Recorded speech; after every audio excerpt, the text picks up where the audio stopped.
합성가대가 너무나도 아름다운 찬양으로 은혜를 끼쳐주셨고, 또 소아팀에서도 귀한 소아 찬양으로 영광을 돌려서 참석한 많은 사람들이 큰 은혜 받았다고 저에게 말씀을 해주셔서 얼마나 감사했는지 모릅니다. 우리 옆에 계신 분들하고 한번 인사하겠습니다. 잘 오셨습니다. 아멘. 오늘도 예배 가운데 하나님의 임재가 있기를 주의 이름으로 축원합니다. 여러분, 이 세상에서 가장 넓은 강, 또 가장 긴 강, 그래서 건너기가, 인간의 힘으로 건너기가 어려운 강이 뭐라고 생각하세요? 우리가 이론적으로 보면 어떤 분은 저 아프리카의 아마존 강이 건너기도 어렵고 힘들 것이다. 또 어떤 분들은 이집트의 나일 강이 건너기도 어렵고 힘들 것이다. 또 유프라테스 강, 또 건너기가 힘들고 그런 강이라고 얘기할 수 있겠죠. 그러나 그렇지 않습니다. 이 세상에서 가장 폭이 넓고 정말로 건너기가 어려운 강은 그런 강이 아니라 만약 뭐뭐만 할 수 있다면 이라는 강입니다. 여러분, 한번 생각해 보세요. 세상을 살면서 우리는 자주 만약 뭐뭐만 할 수 있다면 행복할 텐데, 이런 고백을 누구나 하게 됩니다. 저도 목사로서 우리 새롬교회가 만약에 큰 부흥이 있다면 얼마나 담임 목사로서 행복할까 하는 생각도 하곤 합니다. 누구나 다 이 강을 건너고 싶어 하죠.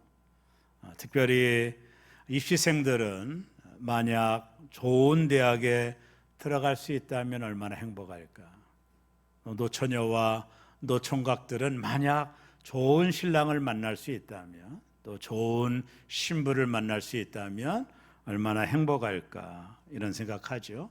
또 청년들은 좀 시업이 상당히 어려운데, 청년들은 만약 내가 대기업에 들어갈 수 있다면 얼마나 행복할까, 그런 생각을 하게 될 것입니다.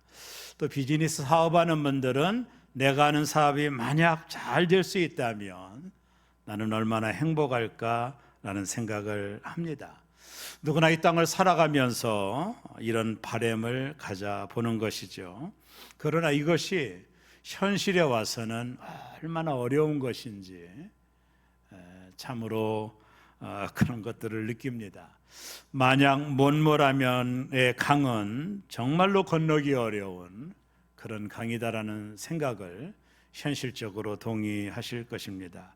그럼에도 불구하고 우리는 강둑에 서서 동경의 눈으로 건너편을 바라보면서 언젠가는 건널 거야, 내가 언젠가는 그 강을 건널 것이라는 생각을 하고 살아갑니다. 그러나 그 강을 건너고 싶어도 타고 갈 배가 없습니다. 그래서 늘 자신을 한탄하죠. 내가 저 강을 건널 수 없는 이유는 내가 가진 것이 없어서야. 내가 조금만 더 자금이 있었다면, 경제적인 여유가 있었다면, 내가 출신 신분이 좀 더 좋았다면, 아니 내가 금수저라면, 아니 내가 부모를 잘 만났다면 나는 저 강을 건널 수 있었을 텐데 라면서 신세를 한탄합니다. 그러면서도 포기하지 않죠. 기회가 주어지면 건널 수 있다라고 생각할 것입니다. 그 기회를 얻기 위해 아침부터 저녁까지 열심히 우리는 살아갑니다. 덜 먹고 바쁜 시간을 투자하며 언젠가는 기회가 와서 건널 수 있을 거라고 생각하며 우리의 삶을 살아가는 것이 인생이라고 생각합니다. 자, 그런 바람이 나쁜 것은 아니지만 한번 생각해 볼 필요가 있는 것이 있어요. 성경은요, 그런 바람을 가지고 이 땅을 살아가는 대다수의 사람들에게 어떤 교훈을 줄까요? 성경은요, 하나님께서 우리에게 주신, 각자에게 주신 분깃이 있다라고 말씀을 해요. 소위 달란트와 같은 것이죠. 내게 하나님이 주신 나의 몫이라는 거예요. 나에게 허락한 나의 몫을 하나님이 나에게 주셨다라는 것입니다. 그러나 많은 사람들이 자신에게 주어진 몫에 만족하지 않고 많은 욕심을 부리는 거죠. 그것이 더 얻어야 행복할 것이라 생각하기 때문입니다. 이런 생각을 성경은 뭐라 하는지 아세요? 오늘 솔로몬의 이 고백을 들어볼 필요가 있습니다. 첫째는요, 모든 것이 헛된 것이라는 겁니다. 사람이 자기 몫에 만족하지 않고 남의 몫을 자기 몫으로 만들려고 하는 성향이 있어요. 성경은 그것을 욕심이라고 가르칩니다. 성경은 이 욕심을 중하게 다루고 있는데요, 야고보서 1장 15절에 보면 욕심이 잉태한 즉 죄를 낳고 죄가 장성한 즉 사망을 낳느니라. 이 욕심의 끝은 사망이라고 가르치고 있습니다. 잉태된 아기가 성장하여 세상에 태어나는 것처럼 욕심도 그와 같다라는 것입니다. 이 욕심의 끝은 사망이라고 가르쳐주고 있습니다. 오늘 전도서 5장 10절에 보면 이런 말씀이 있죠. 우리 다 같이 읽습니다. 은을 사랑하는 자는 은으로 만족하지 못하고 풍요를 사랑하는 자는 소득으로 만족하지 아니하나니 이것도 헛되도다. 은을 사랑하는 자는 은으로 만족할 수 없다라는 거예요. 풍요를 사랑하는 자는 소득으로 만족할 수 없다라는 것입니다. 여기서 사랑하는 자라고 하는 이 원문의 뜻이 뭐냐면 그것에 푹 빠져 있는 자를 말하는 거예요. 한번 생각해 볼까요? 어떤 분이 은이 있어요. 너무 귀하고 좋죠? 옛날에는 은이 아주 비싼 물건이었으니까요. 근데 은을 가진 자는 또 욕심을 냅니다. 뭘 내죠? 금을 갖고 싶어 합니다. 금을 가졌다면 그것으로 만족할까요? 이 사람은 더 큰 거, 한마디로 말하면 다이아몬드를 갖고 싶은 거예요. 다이아몬드를 갖고 싶은 것이 인간의 욕망이에요. 자, 다이아몬드를 손에다 끼고 이 여자가 백화점에 갑니다. 물건을 사러 가는 것이 아니라 사람들이 이 다이아몬드를 보고 부러워하게끔 만들려고 나가는 거예요. 종업원들을 바라보며 물건을 사지는 않고 자꾸 왼손만 보여주는 것입니다.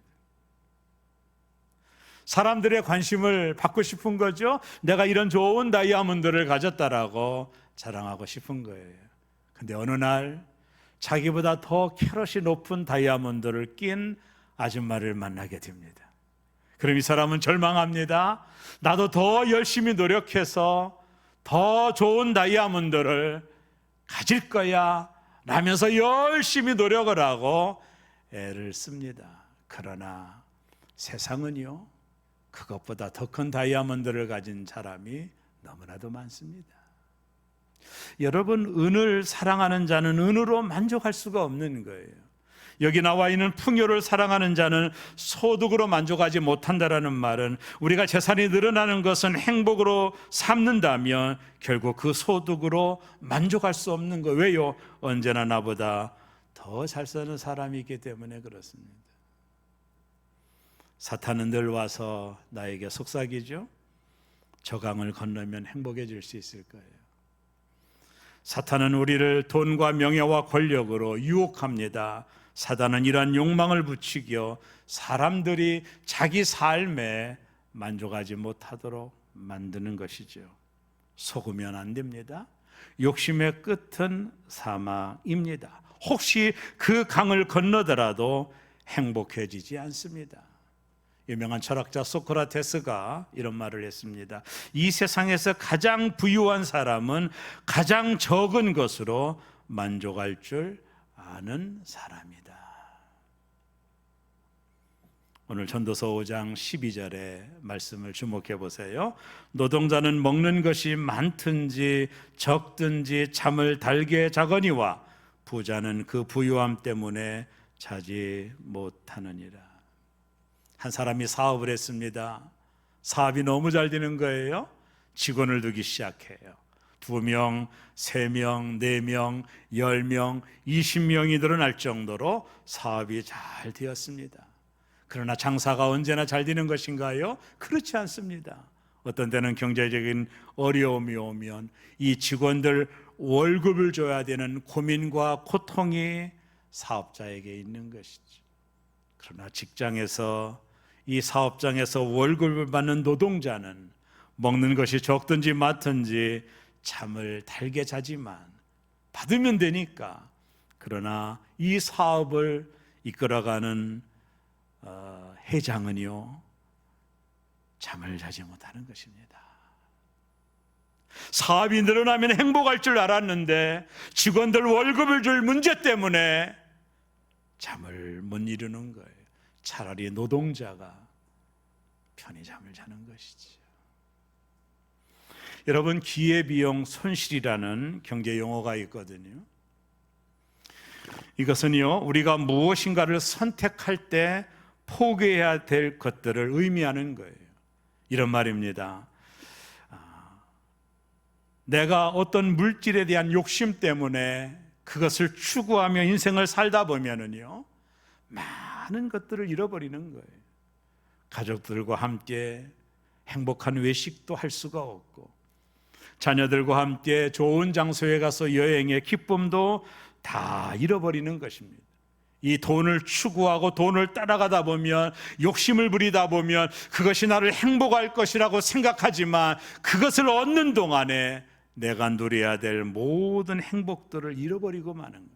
이게 기회 비용 손실이라는 뜻입니다.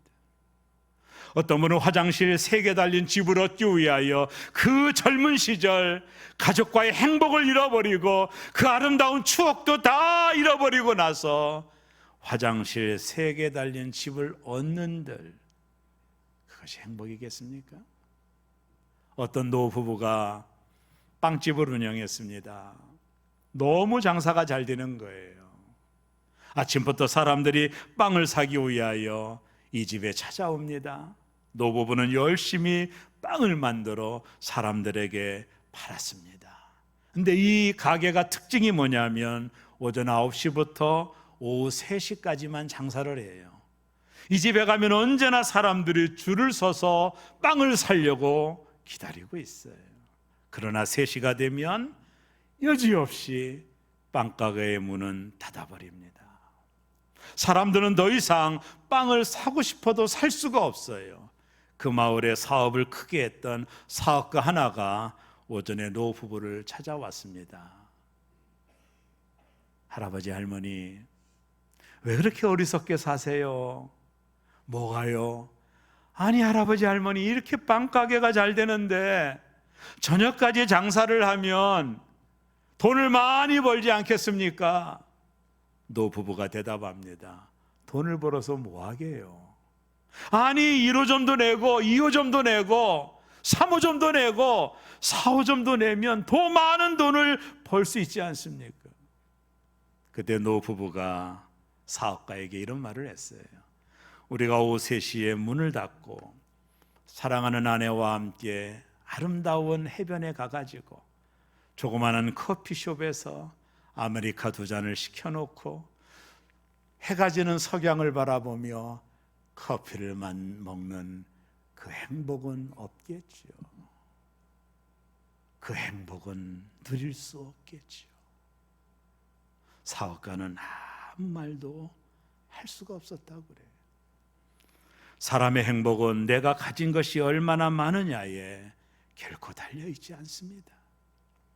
사람의 행복은 내가 얼마나 높이 올라가느냐에 달려있지 않습니다. 물론 물질적인 것이 아무 의미가 없다라는 건 아닙니다. 하지만 우리가 그 강을 건너겠다라는 욕심으로 살면 한평생 염려와 걱정과 불안과 스트레스를 받아 불행해질 것입니다.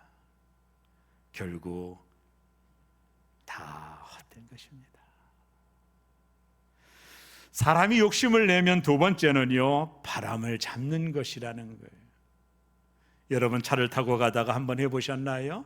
창문을 열고 오른손을 왼손을 내밀어서 바람을 느끼는 거예요. 가을에 바람을 움켜쥐고 손을 차 안으로 가지고 온들 바람이 잡힙니까?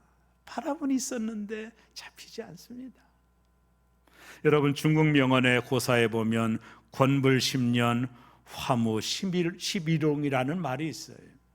아무리 아름다운 꽃도 10일을 넘기지 못하고 아무리 막강한 권력도 10년을 넘기지 못한다라는 뜻이에요. 중국을 통일했던 진시황이 불로초를 먹으며 영원히 살 줄 알았지만 50도 되지 않아 세상을 떠났습니다. 그가 이룩한 중국의 통일나라는요 3대도 가지 않아 나라가 망하게 되는 것입니다.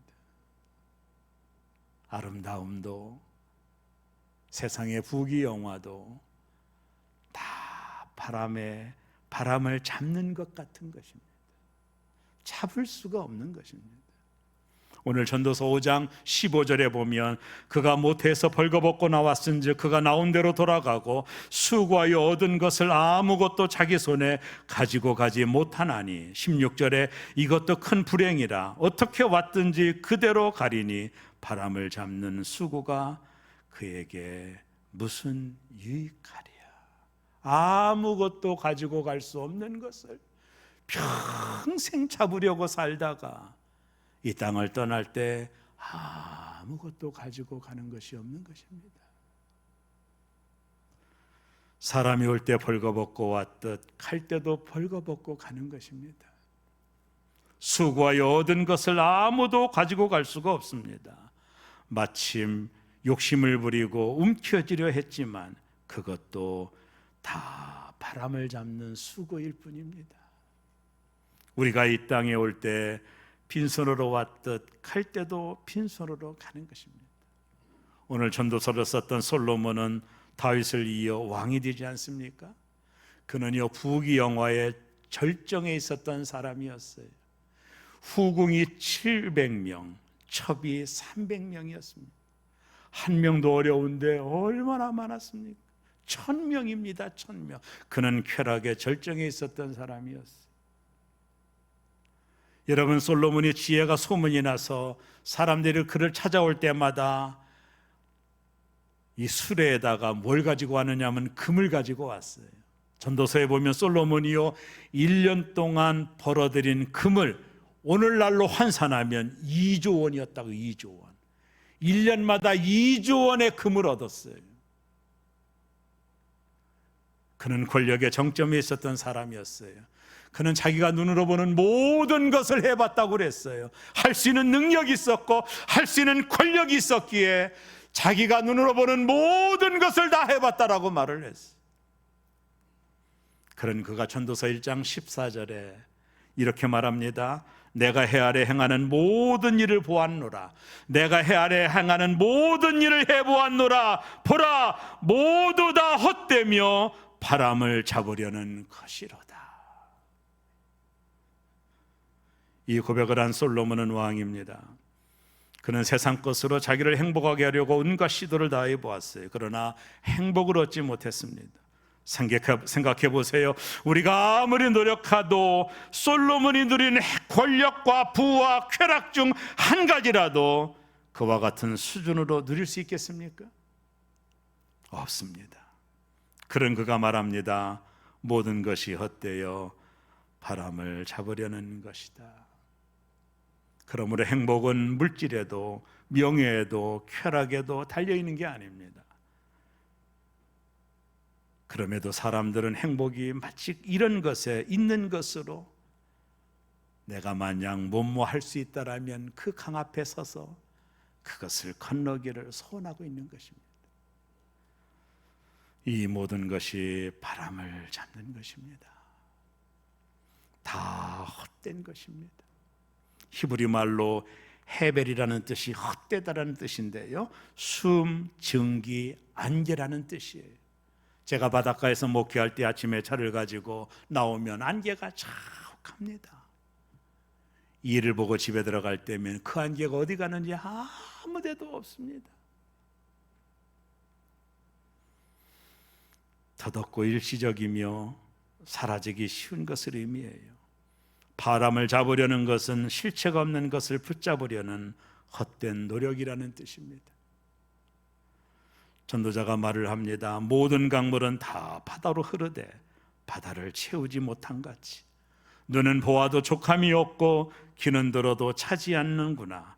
말 타면 종 부리고 싶고 앉으면 눕고 싶고 자전거 한 대만 있으면 소원이 없겠다는 사람은 막상 갖고 나면 자가용이 눈앞에 떠나지 않습니다. 단칸방이라도 좋으니 내 집만 있으면 여한이 없겠다는 사람이 막상 단칸방 창문 너머 보이는 30평 아파트가 어른거리는 것입니다.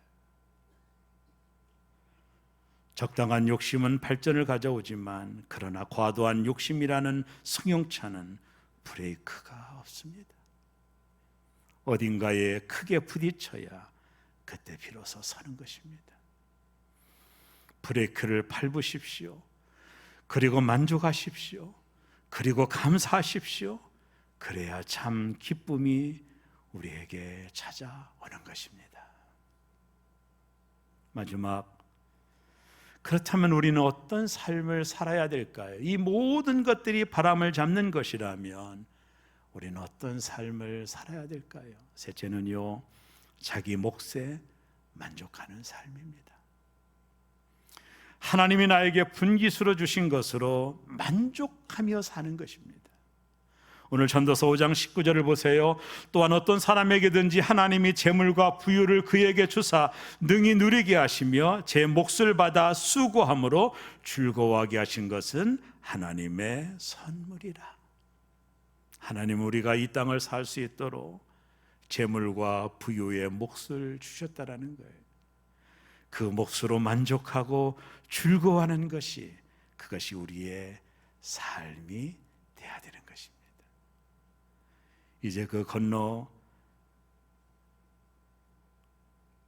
언덕을 바라보며 건너지 못하는 자신을 한탄하지 말고, 그 강을 건너기 위해 많은 사람들이 가정을 팽개치고 신앙생활 동안 소홀히 하고 교회 봉사는 바쁘다라는 핑계대고 하지 못하는 것처럼 욕심을 내어도 그 강을 건너려고 애를 쓰는 것이 얼마나 허망한 것입니까? 이제 우리는 건너지 못할 강을 바라보며 안타까워하지 마시고, 그 모든 것들은 바람을 잡는 것과 같으니 타고 갈 배가 없다고 핑계대고 절망하고 원망하지 말고 이제는 여기서 멈춰서 저 건너편 강을 바라보며 날마다 불행해지지 마시고 이제는 멈춰 서서 뒤를 돌아보시기 바랍니다. 지금까지 나와 함께한 나의 가족, 나에게 주어진 건강, 소중한 일터, 그리고 소중한 새롬교회 식구들, 이미 나에게 주어진 그것들을 바라보는 겁니다. 저 강을 건너기 위해 욕심을 내지 말고 이미 나에게 지금까지 허락하신 은혜를 생각해 보는 겁니다. 성경은 그것을 자족하는 삶이라 가르치는 것입니다. 그러기 위해 이만하면 됐다라는 마음을 가지고 살면 행복해집니다. 항상 작은 것에 만족하고 감사하는 마음으로 살되 절대로 남과 비교하면 안 됩니다. 결국 자기 몫에 만족하는 삶이란 단순히 현재 상황이 안전한 것이 아니라 주어진 삶의 조건 속에서 진정한 의미와 가치를 발견하며 살아가는 거예요. 이는 자신이 가진 것에 감사하고 내면의 만족을 추구하며 불필요한 욕심에 얽매이지 않고 살아가는 삶인 것입니다. 사람의 행복은 결국 소유에 있지 않습니다. 그렇다면 왜 사람들이 그토록 부자들이 자살을 합니까? 전에 제가 삼성 이건희 회장의 큰딸이 외국에서 자살했다라는 말을 듣고 충격을 받았어요. 그 딸의 재산이 2조 원이 넘었어요. 그가 왜 자살했습니까? 왜 마릴린 monroe는 문남성들의 부러움을 받고 인기가 절정에 이르렀을 때 그는 왜 약을 먹고 자살을 했습니까? 현대가의 모 회장은 왜 그 옥상에서 뛰어내렸습니까? 돈이 없어서입니까? 인기가 없어서입니까? 명예가 없어서입니까? 사람의 행복은 결국 소유에 있지 않습니다. 사람들은 행복이 소유에 있다고 생각합니다. 그래서 과도한 욕심을 부립니다. 하나님이 원하시는 삶이란 하나님이 나에게 주신 자신 목에 만족하며 살아가는 것입니다. 이런 말하면 또 아내가 저를 혼내겠지만 그래도 하겠습니다. 어느 날 집에 갔더니 아내가 얼마나 피곤했던지 좀 입을 좀 벌리고 잠을 자고 있더라고요. 그래서 제가 입을 다물어 줬는데 모르고 잠을 자고 있어. 머리를 봤더니 여기에 머리가 중간에 허였습니다. 부족한 목사 만나 참 고생했지. 저녁마다 기도하며 교우들을 위하여 기도하고 성도들이 무슨 문제가 있는지 다 전화해서 중보 기도해주고 그런 소중한 아내 때문에 제가 오늘 여기에 있는 것이 아닌가. 느끼지 못하고 감사하지 못한 것들이 정말로 후회스러워요. 사랑하는 여러분, 옆에 있는 교우를 바라보세요. 어떻게 그렇게 귀한 분들을 옆에서 만나셨습니까? 그 소중한 분들을 어떻게 만난 겁니까? 저 건너 강을 바라보며 언젠가는 건너겠지, 반드시 건널 거야, 내가 배를 살 거야, 배 타고 건너갈 거야, 욕심을 부리지 말고 그것은 다 바람을 잡는 것입니다. 이제는 멈추고 뒤를 돌아보며 하나님이 나에게 주신 은혜, 하나님이 나에게 주신 축복, 하나님이 나에게 주신 사람들과 함께 날마다 행복하며 날마다 기뻐하며 날마다 즐거워하며 살아가시기를 바랍니다. 따라합니다. 나는 행복하기로 결정했습니다. 아침에 먹을 음식이 없어서 오신 분들이 있다면 조금 있다 제 방으로 찾아오세요. 쌀 한 포대기 드리겠습니다. 입을 옷이 없어서 고민하는 분 계시다면 찾아오십시오. 좋은 옷 드리겠습니다. 아침에 일어나 먹을 양식이 있고 입을 옷도 있고 사랑하는 사람들이 있고 서로 기뻐하는 사람들이 있고 이 정도면 괜찮아. 그리고 행복하시는 겁니다. 하나님이 물질을 더 주시면 욕심 부리지 말고 가난한 자들을 위해서 나누어 주면서 거기에 올인하지 마시고 더 모으려고 하지 마시고 더 주시면 더 나누어 드리고 하나님이 우리를 부자로 만드는 이유는 더 베풀라고 하는 사명 때문이라는 걸 기억하시고 그거 쌓아두고 욕심 부리지 말고 어차피 아무것도 가지고 갈 수 없는 것들 그것 때문에 인생을 허비하지 마시고 이미 하나님이 나에게 주신 복을 세어보면서 하루하루 행복하게 살아가시기를 주의 이름으로 축원합니다. 기도하겠습니다.